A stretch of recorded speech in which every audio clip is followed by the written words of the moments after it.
నమస్తే. ప్రస్తుతం మనతో పాటు సీనియర్ జర్నలిస్ట్ దాము బాలాజీ ఉన్నారు. ఆయనతో మాట్లాడదాం. నమస్తే సార్. నమస్తే సార్, విడుదల రజని ఇప్పుడు ప్రస్తుతం ఓడిపోయి ఇంట్లో ఉన్నారు. అయితే ఈవిడ తెలుగుదేశంలో జాయిన్ అవుతున్నారు, మళ్ళీ సొంత గూటికి వెళ్తున్నారా అని చెప్పి ఒక ప్రశ్న ఎదురవుతుంది. మీరేమంటారు సార్? అది పాజిబుల్ అయితే పాజిబుల్. వార్తలు నిజమా అబద్ధం మనకు తెలీదు. ఎందుకంటే విడుదల రజని గతంలో సైబరాబాద్ తోటలో చంద్రబాబు నాటిన మొక్కను నేను అని గతంలో చెప్పుకొని తెలుగుదేశంలో చేరింది. అప్పుడు విపరీతంగా జగన్ మీద విమర్శలు చేసింది. దాని తర్వాత వైసీపీ రాగానే అధికారంలోకి ఇటు రాకముందే జంప్ అయింది. ఇటు జంప్ అయి వైసీపీ తరఫున నిలబడింది. చివరికి రెండో టర్మ్లో మంత్రి కూడా అయింది. అయితే ఇప్పుడు మళ్ళీ విడుదల రజని తెలుగుదేశంలో చేరబోతుంది అంటున్నారు. ఎందుకంటే 2024లో ఎన్నికల్లో చిలకలూరిపేటలో ఆమె గెలిచే పరిస్థితి లేదని చెప్పి జగన్ గుంటూరు వెస్ట్ ఇచ్చాడు. గుంటూరు వెస్ట్లో మాధవి మీద దాదాపు ఒక 100,000 ఎంతో తక్కువ 50,000 ఓట్ల మెజారిటీతో ఆమె ఓడిపోయింది. సో దాంతో ఇప్పుడు ఆమెకి ఆస్తులు గొడవలు ఉన్నాయి, కొన్ని కేసులు ఉన్నాయి, రకరకాల ఇష్యూస్ ఉన్నాయి. రెండోది వీళ్ళు ఏంటంటే కొంతమంది మీద టార్గెట్ చేసి తెలుగుదేశంలో విపరీతంగా ప్రెజర్ చేస్తున్నారు. మామూలుగానే తెలుగుదేశం యొక్క టార్గెట్ ఏంటంటే జగన్ని పొలిటికల్గా భూస్థాపితం చేసేయాలి, కిల్ చేసేయాలి కంప్లీట్గా, వైసీపీని సమూలగా రూట్అవుట్ చేసేయాలి అనేది చంద్రబాబు ముందున్న వ్యూహం. మామూలుగా ఇది ఇంతకు ముందు కూడా నేను ఒక వీడియోలో చెప్పాను. ఇది చంద్రబాబే కాదు, ప్రతి పొలిటికల్ పార్టీ ఇవాళ ఇండియాలో అదే చేస్తుంది. ఇక్కడ గతంలో కేసీఆర్ అదే చేశాడు. తనకి 88 మంది సభ్యులు ఉన్నా కూడా ఇక్కడ కాంగ్రెస్ నుంచి, తెలుగుదేశం నుంచి, చివరికి సిపిఐ ఒకరు ఉంటే వాళ్ళ దగ్గర నుంచి కూడా లాగేసుకున్నాడు.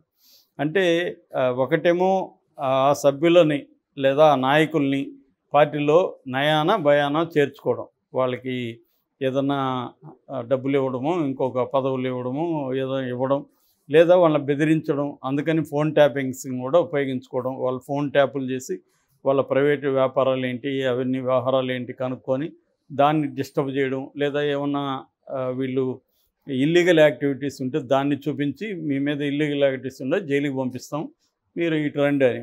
సో దానివల్ల వాళ్ళకి అనివార్యంగా వేరే మార్గం ఉండదు. వాళ్ళకి ఇష్టం ఉన్నా లేకపోయినా ఇటు రావాలి. ఈ పని అందరూ చేస్తున్నారు. అప్పుడు కేసీఆర్ చేశాడు, ఇప్పుడు రేవంత్ కూడా అదే పని చేస్తాడు. రేపొద్దున మళ్ళీ కేసీఆర్ వస్తే మళ్ళీ అదే చేస్తాడు. అక్కడ కూడా గతంలో వైసీపీ ఇదే పని చేసింది, ఇప్పుడు తెలుగుదేశం కూడా ఇదే పని చేస్తుంది. అయితే అక్కడ తెలుగుదేశానికి ఏంటంటే చాలా చాలా అడ్వాంటేజెస్ ఉన్నాయి.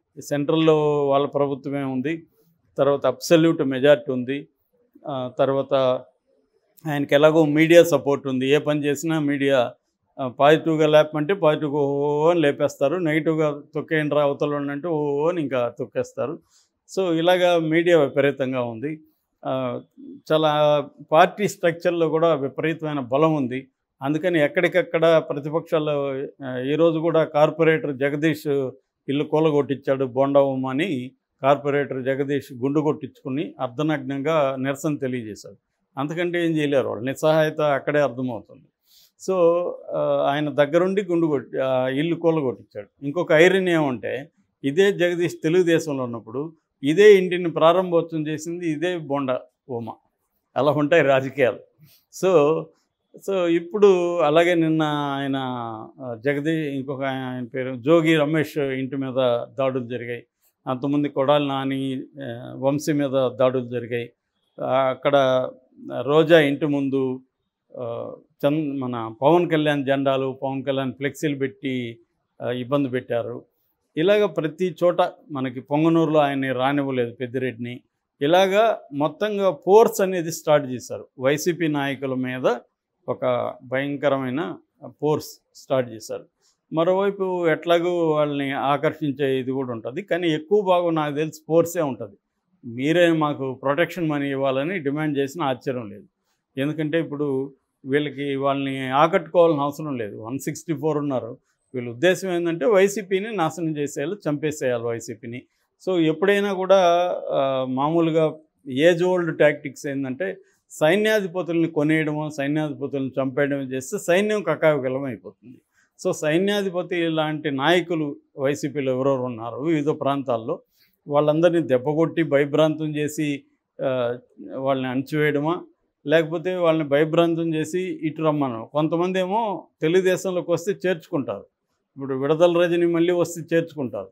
కానీ కొడాలి నానిని చేర్చుకోరు, వంశీని చేర్చుకోరు, పెద్దిరెడ్డిని చేర్చుకోరు. ఇలాంటి వాళ్ళకి పర్మనెంట్ డోర్ క్లోజెస్.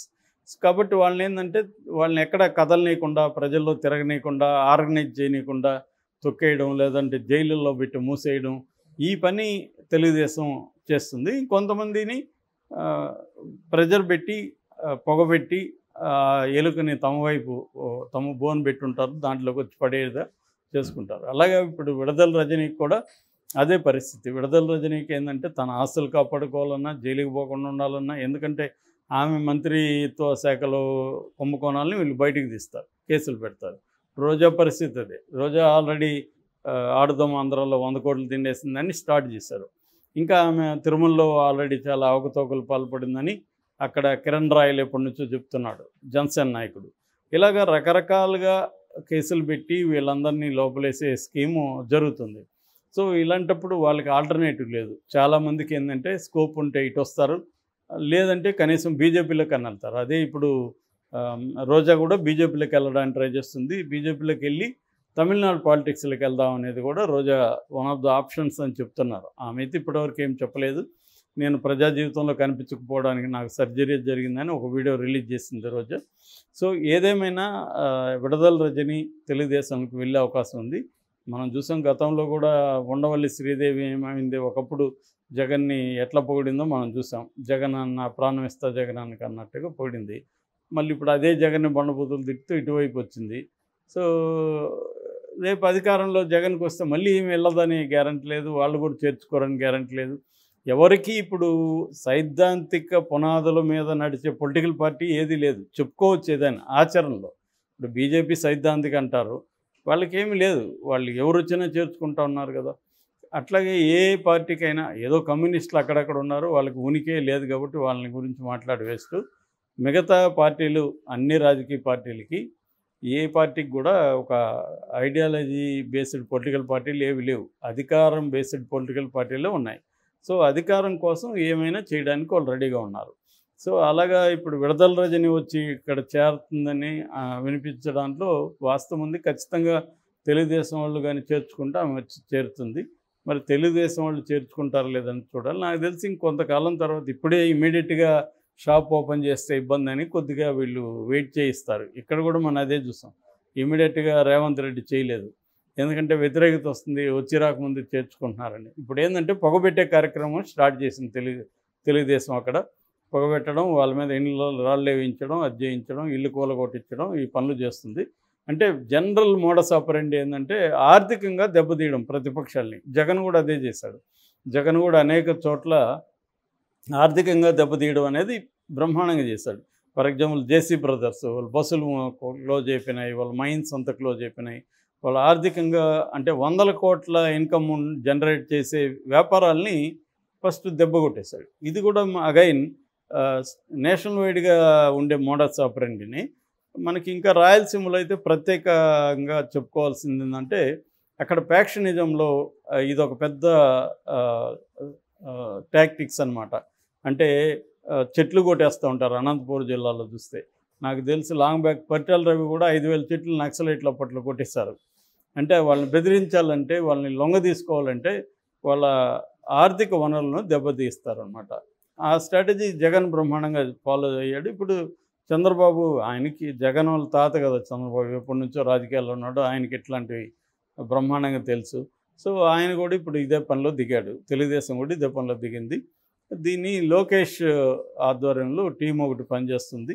సో వాళ్ళు ఎక్కడెక్కడ ఏ పద్ధతుల్లో ఎవరో నేమ్ చేయాలనే దానికంతా డివైడ్ చేసుకున్నారు. లీగల్గా ఏ డిపార్ట్మెంట్లో ఎట్లా ముందుకెళ్ళాలి. ఇప్పుడు చూస్తే ప్రతి డిపార్ట్మెంట్లో కుంభకోణాలని బయటికి తీయడం మొదలుపెట్టారు. సో అంటే వాళ్ళకి ఊపిరి తీసుకోవడానికి కూడా ఇంక టైం ఉండదు.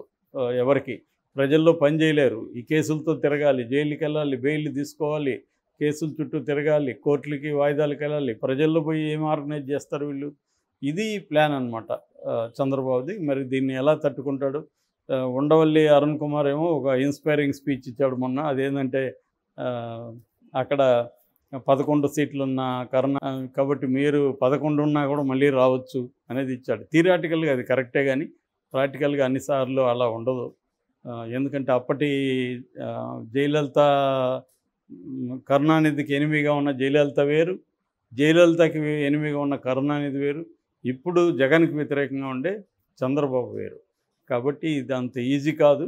మరి దీన్ని ఎలా ఫేస్ చేసి ఎలా సర్వైవ్ అయ్యి ఎలా మళ్ళీ